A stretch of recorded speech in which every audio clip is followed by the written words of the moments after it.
बताएं sir, bank से ही करते हैं शुरुआत। बिल्कुल।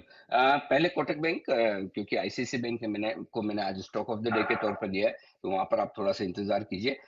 थोड़ी देर में मैं बताऊंगा, लेकिन हाँ, कोटक बैंक नतीजे अच्छे हैं, खराब नहीं है। उम्मीद के मुताबिक आप कह सकते हैं नंबर्स जो आए हैं, जैसा एक्सपेक्टेशन थी वैसे ही नंबर्स आते हुए दिखे हैं। लेकिन नंबर्स के अलावा अगर आप देखें तो नए मैनेजमेंट की उन्होंने घोषणा की है। अब इनको नया सीएमडी मिल रहा है, जिसको आरबीआई से अप्रूवल मिल चुकी है। तो अभी बाजार को देखना ये है कि नए अशोक वासवानी साहब जो नए एमडी सीईओ बन के आए हैं, इनका किस तरह का क्या कुछ आगे रह सकता है परफॉर्मेंस। सरप्राइज नहीं है, जेफरीज ने बड़ा टारगेट कट किया है, 2400 से टारगेट घटाकर 1940 किया है। तो ये थोड़ा सा मुझे इश्यू लगता है, तो उस लिहाज से अदरवाइज तो शायद मैं इस पर प्रॉपर सोचता कि आज स्टॉक बढ़ना चाहिए नतीजे के बाद, लेकिन देखते हैं। तो मैं आपको लेवल ही दे रहा हूँ। सपोर्ट लेवल क्या है? दो सपोर्ट लेवल है कोटक बैंक के लिए, 1695 और 1740। हायर लेवल 1795 है।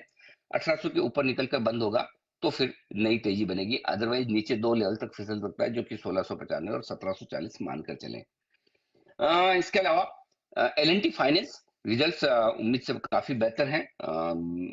हर एक पैरामीटर पर नंबर्स बढ़िया ही दिए, लेकिन एक्चुअली स्टॉक में अच्छे नंबर्स हैं प्राइस में दीप, क्योंकि ऑलरेडी स्टॉक 52 वीक हाई के आसपास चल रहा है। 141 रुपए 52 वीक हाई, 137 पे बंद भी हुआ है। बाकी नंबर्स में कोई कंप्लेन नहीं है। तो मुझे लगता है कि 145 144 का हायर लेवल है, इसके ऊपर निकलकर बंद होगा। 145 के ऊपर बंद होता है तो फ्रेश तेजी करनी है, अदरवाइज इस लेवल के आसपास 144-45 के आसपास आकर प्रॉफिट बुकिंग थोड़ी बहुत आ सकती है।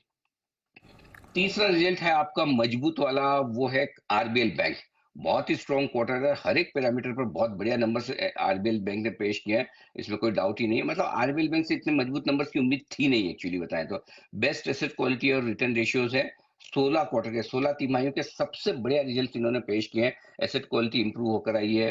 Return on assets, return on equity दोनों ही बहुत मजबूत दिख रहे हैं। और बैंक का अच्छी परफॉर्मेंस, मुझे लगता है स्टॉक चलना चाहिए। नीचे में सपोर्ट जो है 238 240 के आसपास है, और ऊपर में 248 250 टेस्ट करने की कोशिश करेगा। 250 के ऊपर बंद हुआ फ्यूचर्स में तो फिर फ्रेश और नई तेजी आरबीएल में बनेगी। और एकमात्र आज का जो कमजोर रिजल्ट अगर थोड़ा कह सकते हैं तो वो बालकृष्ण इंडस्ट्रीज है। स्पेशली जब C8 वगैरह आपने दूसरी टायर कंपनी के मजबूत नतीजे देखे, तो उसके सामने बालकृष्ण के नतीजे मिले जुले हैं। ऑपरेशनल परफॉर्मेंस ठीक है, लेकिन नंबर्स ऐसे धुआंधार दमदार है नहीं दीप। और मैनेजमेंट की कमेंट्री थोड़ी सी सावधानी भरी दिख रही है। ऐसा लग रहा है कि वो बहुत कॉन्फिडेंट नहीं है अगले 6 महीनों को लेकर। 11 बजे कॉन कॉल है, तो बड़ा डायरेक्शन आपको कॉन कॉल में सुनने के बाद ही लेना है, क्योंकि ये तो प्रेस रिलीज में लिखा है, लेकिन एक्चुअली मैनेजमेंट के हाव भाव कैसे हैं वो आपको तब पता चलेगा। तब तक मैं आपको सपोर्ट लेवल दे दूं। दो सपोर्ट लेवल है, 2420 और 2480। थोड़े दूर के हैं, लेकिन ढंग के सपोर्ट लेवल यही निकल कर आ रहे हैं। और ऊपर की तरफ 2570 और 2585, ये दो लेवल है। ये आपके लिए कॉन कॉल के पहले के लेवल्स हो सकते हैं, बाद में देखते हैं मैनेजमेंट किस तरह की बात करता है जी। बिल्कुल, तो नतीजे तो आगे कॉन कॉल में थोड़ी और डिटेल्स आएंगी, बट बैंक्स और फाइनेंशियल्स के नतीजे आपके लिए अच्छे रहे हैं, और हिंट तो अनिल जी ने